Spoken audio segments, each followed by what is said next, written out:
It's been almost a week since Alice's banner has released, and I've spent a ton of time working hard in the lab, testing her in different team comps, different drive sets, and different engines, and even 2 different deadly assaults now, and I finally feel comfortable to give my final hands-on review of Alice. Hi everybody, Tilion here, and hopefully I sound a little bit better than I did in my last video, but today I'm ready to give my final hands-on review of Alice, how she performs, what I think about her, and do I believe she's worthy of a spot on your roster. So without any further ado, no more stalling, let's break down Alice. If you want a more comprehensive guide on Alice, please feel free to check out my preview guide as I went through her entire kit, disk drives, and engines in great detail. But for this video, we'll just go with a quick overview. Alice is an S-rank physical anomaly DPS who's comfortable and easy to play, has tons of iframes in her kit, and is very easy to flexibly fit in within the anomaly team format. Alice's best team is likely going to be Vivian and Yuzuha. However, she works with almost the entirety of the anomaly cast of characters. This would include Bernice, Jane, and Yanagi. However, she also works well with Grace, Astra, Nicole, and oddly enough, Miyabi may actually be her best in slot team. Having tremendous synergy between the two, I had a lot of fun playing that team specifically, so if you're interested in trying it out, it may be an option for you. Last time in my preview video, we talked about her signature W engine and how much better it appeared to be in comparison to her alternatives. In my testing, this came out to be roughly 5,000 to 8,000 difference in score in Deadly Assault in a roughly 15 to 30 seconds, depending on effectively the miasma state of the Jester boss and the team format that I was testing at the time. So these are more real world examples of the differences between not only her signature weapon, but the alternative options.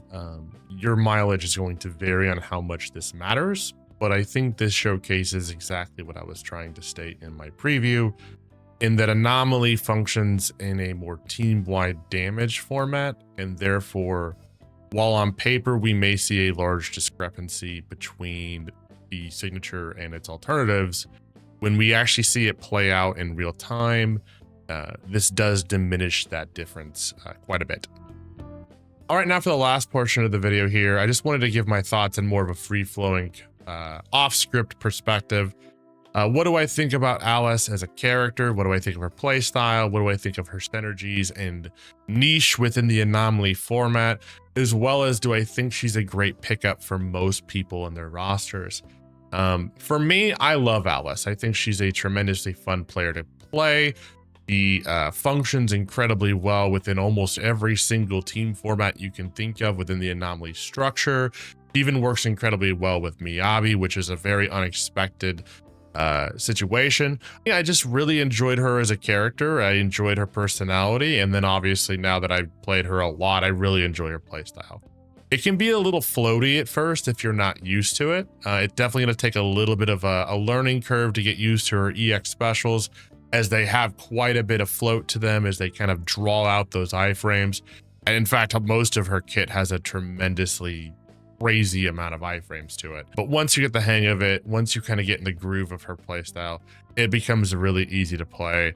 Her team functions incredibly easy, and you're going to get some really great results, specifically in anomaly weak team formats, which is a lot of the end game right now, as well as anything physical. Do I think most people should pull on Alice? I think it really depends on your roster. Yuzuha is kind of, I wouldn't say non-negotiable, but they pair incredibly well together. They synergize so well. As well as, do you already have Jane? Do you enjoy Jane? And do you want to make the leap to a maybe more easy to play character? However, the damage won't be tremendously large in comparison. So I think that's going to be kind of like your mileage may vary type of scenario. However, I think that if you're looking for a physical anomaly character, fill out your roster, and you think Alice may be that character, I think she's a great fit. So you may want to give her a chance or an opportunity. Luckily for us, the events have been really nice to us and allow us to try these characters out. So if you've been playing the beachside quest events or the brand new combat event that's in the game right now, you should have plenty of opportunity to not only play Alice, but play Alice with Yuzuha as well, which should be a great kind of like, I would say, opening or kind of a good testing case scenario for you to see if that team format is something you're interested in. I really enjoyed my time with Alice. I think she may be one of my new favorite characters, if I'm being quite honest. That team format is just fun. The Miyabi team is super, super fun. So I hope the hands-on review is something that is a little bit more nuanced, a little bit more easy to understand, digest, as well as a little bit less dry. So hopefully that came across today. If you have any questions, feel free to drop them in the comments. I'll try to answer any and all of those as I can. And if you want to come see us play Alice, we'll be over at twitch.tv/TilionPlay. But outside of that, guys, that's going to do it for me today. I love you guys. I appreciate all of you. You enjoy your rest of your day. Tilion out.